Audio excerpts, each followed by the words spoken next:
કેમ છો ફ્રેન્ડ? જય શ્રી કૃષ્ણ. હું છું કિરણ પાંચલિયા. કિરણ કિચન સ્ટુડિયોમાં નું સ્વાગત છે. તો આજે બનાવીશ હું જુવારના લોટનો નવો નાસ્તો. એટલે કઈ રીતે બનાવવાનો? તો જુવારના લોટ હતો, તેમાં દહીં મિક્સ કરી અને 1 કલાક પહેલાં મેં બેટર તૈયાર કરી દીધું હતું. પછી તેમાં ચણાનો લોટનું બાઇન્ડિંગ કર્યું અને પછી તેના પુડલા બનાવ્યા. તો આપણે જુવારના લોટના પુડલા બનાવ્યા. તો તે આપણો નવો નાસ્તો છે. તો કઈ રીતે બનાવવો તે હું તમારી જોડે શેર કરીશ. તો ચાલો આપણે તૈયારી કરીએ. આજે બનાવીશ હું જુવારના લોટનો નવો નાસ્તો. તો કઈ રીતે બનાવવો તે હું તમારી જોડે શેર કરીશ. તો મારો વિડીયો લાઈક કરજો, શેર કરજો, ચેનલને સબસ્ક્રાઈબ કરજો, બેલ આઇકોન દબાવવાનું ભૂલતા નહીં અને કમેન્ટમાં લખજો મારી રેસીપી કેવી લાગી. આ મેં જુવારનો લોટ લીધો હતો, એમાં મેં દહીં નાખી 1 કલાક પહેલાં અને બેટર તૈયાર કર્યું છે. હવે આપણે બાઇન્ડિંગ માટે ચણાનો લોટ નાખીશું. હવે આપણે થોડો ચણાનો લોટ નાખીશું એટલે બાઇન્ડિંગ આવી જાય.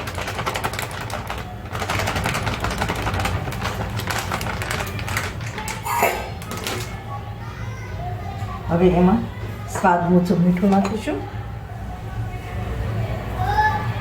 અને મરી પાવડર નાખીશું. આપણે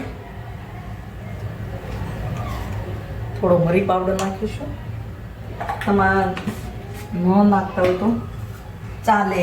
હવે આપણે એમાં લીલા મરચાં નાખીશું અને ધાણા નાખીશું લીલા. આમાં તમે કાંદા, કેપ્સિકમ કે ટામેટાં પણ ઉમેરી શકો. તો આપણે બધું બેટર મિક્સ કરી દઈએ.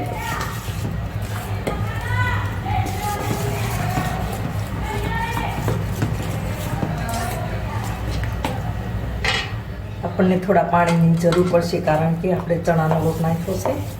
તો આપણે પાણી નાખીશું થોડું.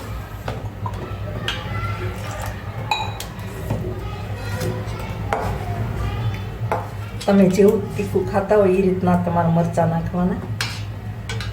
હવે આપણે નોનસ્ટિક તવો મૂક્યો છે.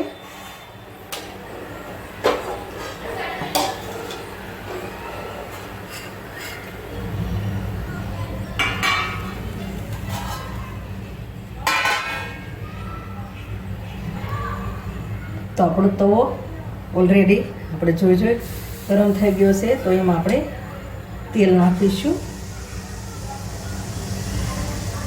આ રીતે.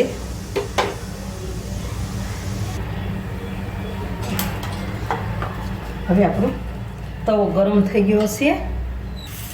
આપણે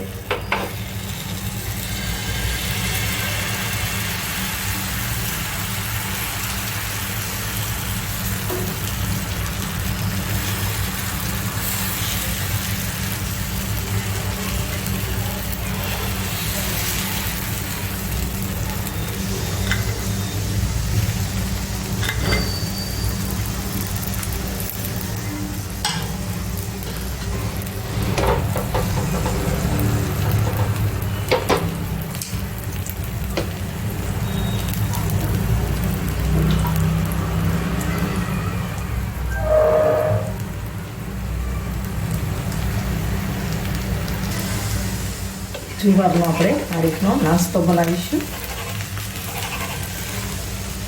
પલટાવી લઈશું આપણે.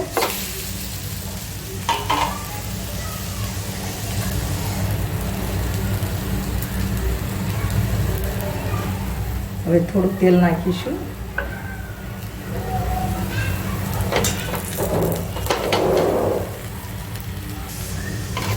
હવે આ તમે જોઈ શકો છો.